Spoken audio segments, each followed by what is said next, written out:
एक बादशाह ने एक पहलवान को भेजा था हजरत अली का सिर काट कर लाने के लिए। लेकिन जब वो अली के सामने पहुंचा तो हुआ कुछ ऐसा कि वो उनका दुश्मन नहीं बल्कि सबसे बड़ा चाहने वाला बन गया। वो अली का सिर लेने निकला था, लेकिन अली ने खुद कहा, लो मेरी गर्दन यहीं है, काट लो। आगे जो हुआ वो इतिहास बदल गया। अरब के एक शहर ताबूक में एक कबीला आबाद था। उस कबीले का एक बादशाह था जो मूर्तियों की पूजा करता था और इस्लाम से सख्त नफरत रखता था।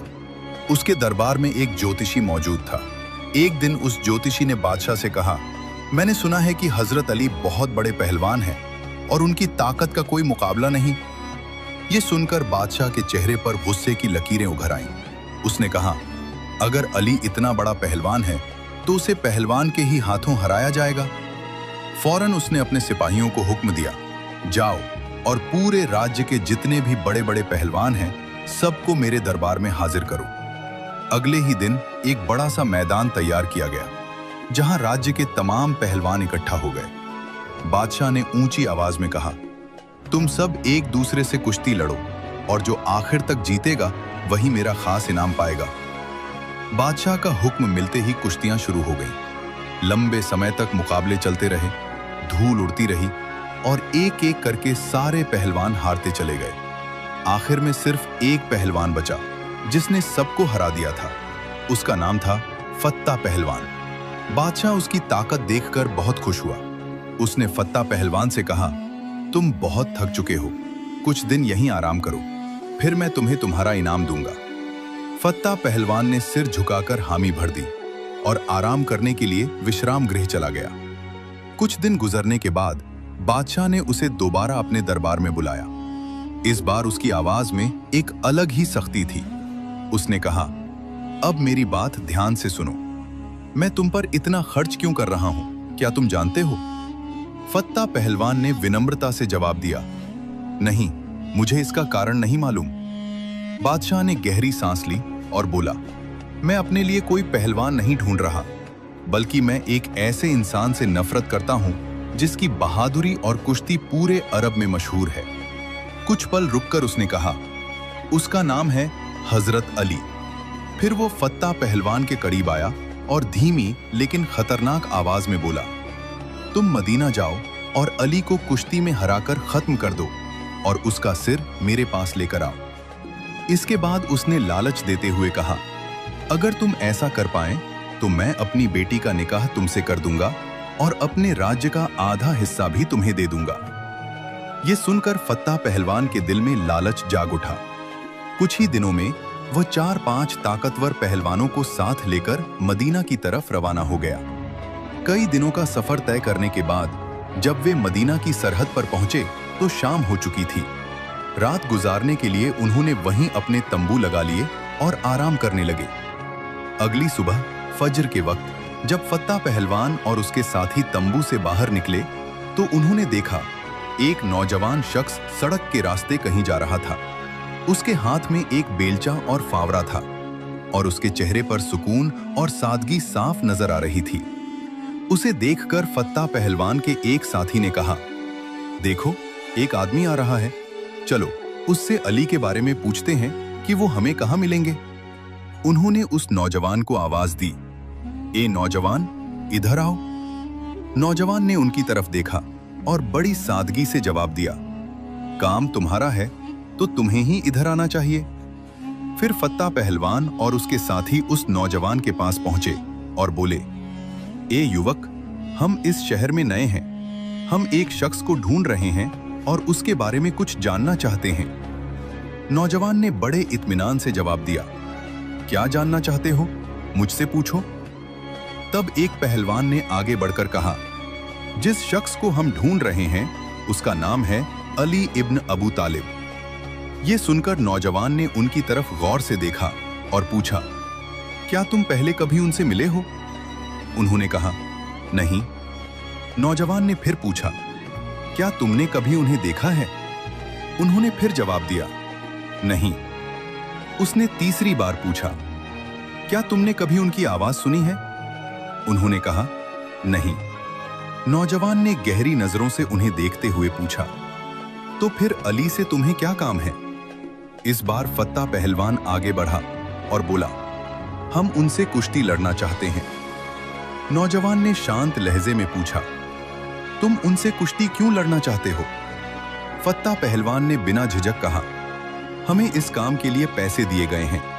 अगर मैं अली को हरा दूंगा तो मुझे बहुत बड़ा इनाम मिलेगा और एक लड़की भी जिससे मैं निकाह करना चाहता हूं। नौजवान ने कुछ पल सोचा, फिर बोला, ठीक है, लेकिन पहले तुम मुझसे कुश्ती लड़ो। अगर तुम मुझे हरा पाए तभी तुम अली से लड़ने के काबिल होगे। फत्ता पहलवान ने हैरानी से पूछा, और अली कहां मिलेंगे? नौजवान ने जवाब दिया, इस वक्त अली कहां हैं ये सिर्फ मैं जानता हूं। असल में वो सादा सा नजर आने वाला नौजवान कोई और नहीं बल्कि खुद अमीरुल मोमिनीन इमाम अली इब्न अबू तालिब थे। लेकिन फत्ता पहलवान और उसके साथी इस हकीकत से बिल्कुल अनजान थे। फत्ता पहलवान ने कहा, ठीक है, लेकिन तुम किस हथियार से लड़ोगे? नौजवान ने मुस्कुराकर कहा, जो तुम्हारी इच्छा हो। फत्ता पहलवान ने कहा, लेकिन तुम्हारे पास तो तलवार भी नहीं है। नौजवान ने अपने हाथ में पकड़े बेलचे की तरफ इशारा करते हुए कहा, तुम्हारे पास तलवार है और मेरे पास ये बेलचा। तुम तलवार से लड़ो और मैं इसी बेलचे से तुम्हारा मुकाबला करूंगा। ये सुनकर फत्ता पहलवान हैरान रह गया और बोला, तुम बहुत बहादुर हो। अगर तुम इतने बहादुर हो तो सोचो अली इब्न अबू तालिब कितने बहादुर होंगे। इसके बाद लड़ाई शुरू हुई।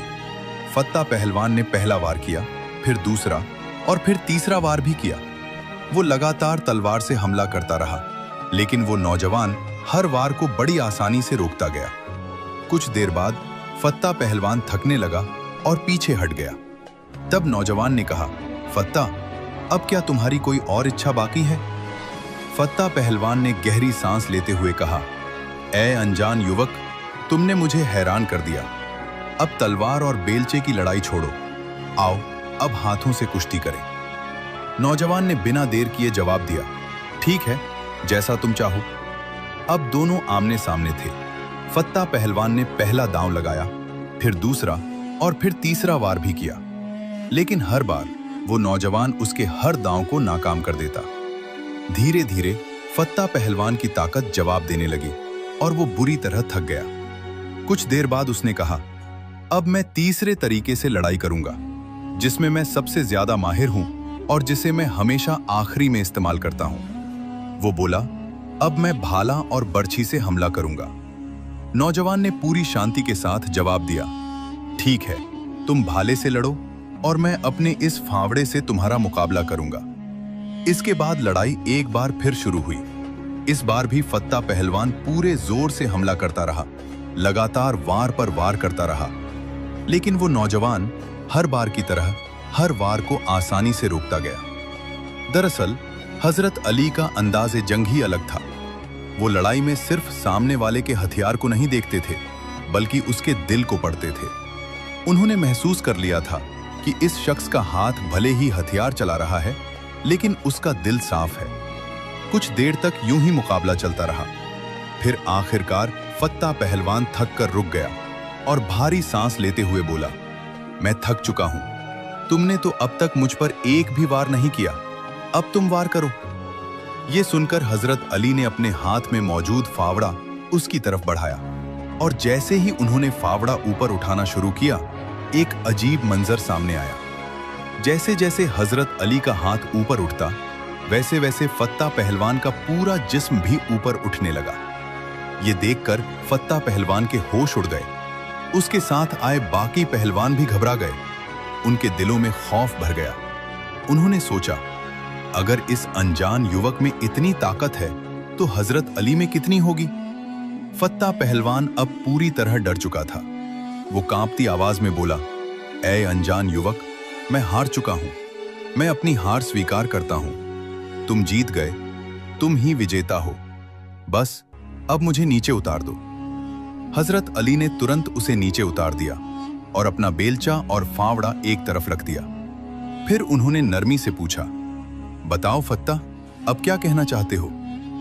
फत्ता पहलवान की आंखों में आंसू थे। वो बोला, ऐ अनजान युवक, जिस मकसद से मैं यहां आया था वो अब पूरा नहीं हो सकता। अब तुम ही बताओ, तुम कौन हो? ये सुनकर हजरत अली ने बड़ी सादगी से कहा, जिस अली को तुम ढूंढ रहे थे, मैं वही अली हूं। ये सुनते ही फत्ता पहलवान के पैरों तले जमीन खिसक गई। उसका जिस्म कांपने लगा।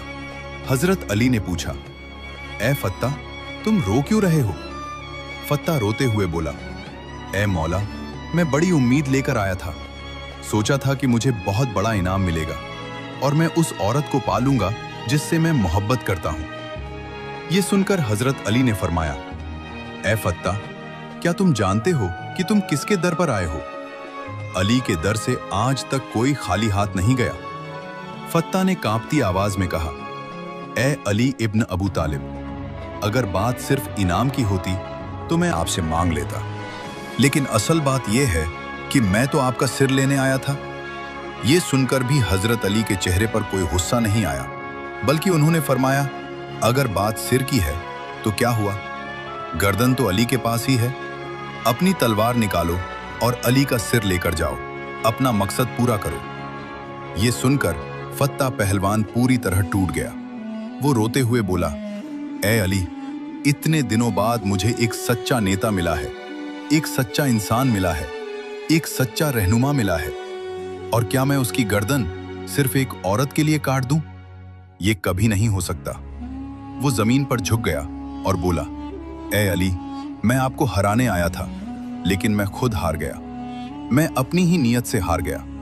मुझे कलमा पढ़ाइए, मैं इस्लाम कबूल करना चाहता हूं। इसके बाद हजरत अली ने फत्ता पहलवान को कलमा पढ़ाया और उसे इस्लाम की रोशनी से मालामाल कर दिया। फिर हजरत अली ने मुस्कुराते हुए उससे पूछा, पहले तुम्हारा नाम फत्ता था, अब बताओ तुम्हारा नया नाम क्या रखा जाए? फत्ता ने अदब से सिर झुकाते हुए कहा, ए मौला, जो आपका दिल चाहे वही नाम रख दीजिए। ये सुनकर हजरत अली मुस्कुराए और फरमाया, पहले तुम्हारा नाम फत्ता था, लेकिन आज से तुम्हारा नाम कमर होगा। और इतिहास गवाह है कि उस दिन के बाद से लेकर जंगे जमल, जंगे सिफ़ीन और अपनी आखिरी सांस तक कमर ने कभी मौला अली का साथ नहीं छोड़ा। प्यारे दोस्तों, अगर ये वीडियो आपको अच्छी लगी हो तो हमारे चैनल को सब्सक्राइब करें और कमेंट में अल्लाहू अकबर जरूर लिखें।